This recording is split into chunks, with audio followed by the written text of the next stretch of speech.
Lockdown से पहले गीता के घर का नजारा कुछ ऐसा था कि रोहन ऑफिस जाता था और शिवन स्कूल।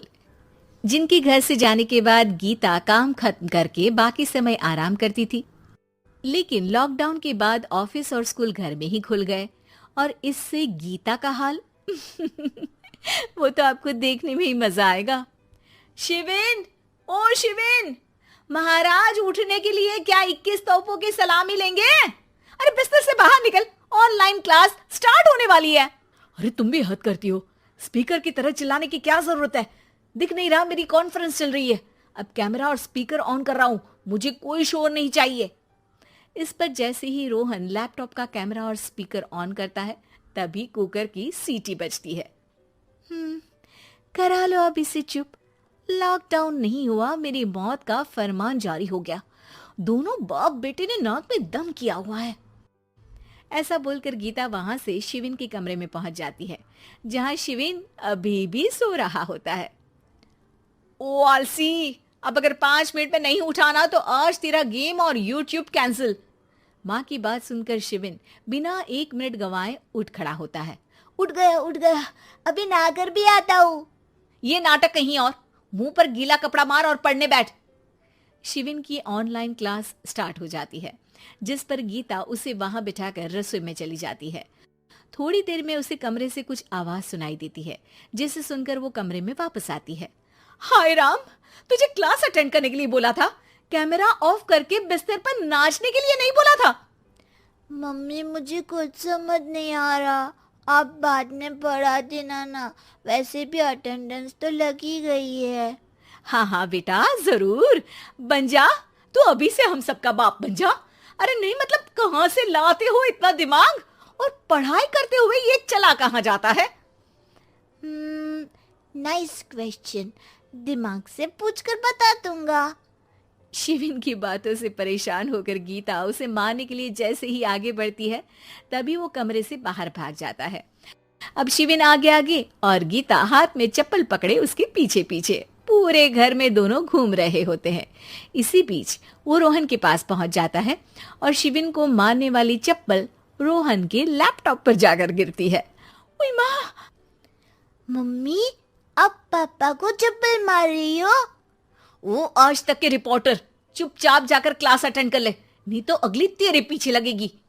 इस पर शिविन वहां से चला जाता है, जिसके बाद रोहन गीता से कहता है, इस सर्कस के लिए कुछ बोलना चाहोगी?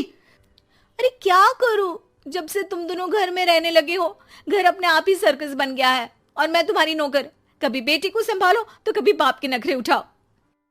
इन्हीं सब उथल पुथल में दिन बीतते रहते हैं, जिसमें हर रोज घर के अंदर कुछ नया सियप्पा खड़ा मिलता है, जो ज्यादातर शिविन और रोहन के ऑनलाइन स्कूल और ऑफिस से रिलेटेड ही होता है। एक सुबह, शिविन चल उठ, आज की क्लास जल्दी है। कैमरा ऑफ करके आप अटेंड कर लो। अरे ऐसे छित्तर पड़ेंगे, दादी नानी सब एक साथ याद आ जाएंगी। गीता की लाख मशक्कतों के बाद क्लास तो खत्म हो जाती है, लेकिन उसके बाद शिविन फोन इस्तेमाल करते हुए इंस्टाग्राम रील बनाने लगता है। रसोड़े में कौन था?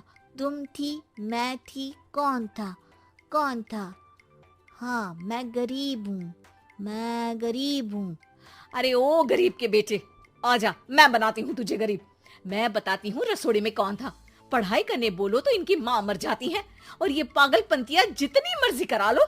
गीता शिविन को डांट रही होती है, तभी रोहन बीच में बोल पड़ता है। अरे बच्चा ही तो है, इतना गुस्सा क्यों कर रही हो? बेटे का साथ देने की इसी एक कोशिश में अब शिविन के साथ साथ रोहन भी गीता के गुस्से की सूली पर चढ़ जाता है। अगर बेटे पर इतना ही प्यार आ रहा है तो इसे क्लास अटेंड क्यों नहीं कराते, इसका होमवर्क क्यों नहीं कराते? उस समय तो बहुत जल्दी मीटिंग आ जाती है, वो काम मैं करूं और यहाँ इस बेफिजुली की चीज में तरफदारी करके बन जाओ महान। हे भगवान, कोई तो इनके ऑफिस और स्कूल खुलवाओ, मैं इन्हें और घर में नहीं सह सकती। अरे कुछ और मांग लेती, क्योंकि तुम्हारी ये विश इस साल तो पूरी होने से रही, कोरोना। हाय नास बेटे ने जिंदगी ही बर्बाद कर दी। खाए कोई पचाए कोई, कल मुझे चुन चुन कर सबको मेरी बद्दुआ लगेगी। उन्होंने दुनिया का और इन बाप बेटे दोनों ने मेरा जीना मुश्किल कर दिया। गीता वहां से चली जाती है, जिसके बाद रोहन शिविन से कहता है, अरे तुम्हारी मम्मी इतनी भड़की हुई क्यों है? आपकी वजह से पूरा समय घर में रहते हो और उस पर कोई काम कराने की जगह बस ऑर्डर देते रहते हो। अच्छा बेटे, सारा इल्जाम मुझ पर? पूरा दिन तो वो तुम पर ही चिल्लाती है। हाँ, मतलब दोनों का 50-50 है, कुछ करना पड़ेगा। वो कहते ना, make the best out of worst. I have an idea. वैसे तुम्हारी माँ सही कहती है, बहुत जुबान चलाने लगे हो, कम बोला करो। अगली सुबह रोहन और शिविन अपनी गलती को सुधारने के लिए गीता के उठने से पहले घर का आधा काम खत्म कर देते हैं, जिसे देखकर गीता खुश हो जाती है और फिर बाकी बचा काम वो तीनों मिलकर पूरा कर लेते हैं। जिसके बाद अब वो सब मिल बांट कर हर काम में एक दूसरे की मदद करते हुए लॉकडाउन का मजा लेने लगते हैं।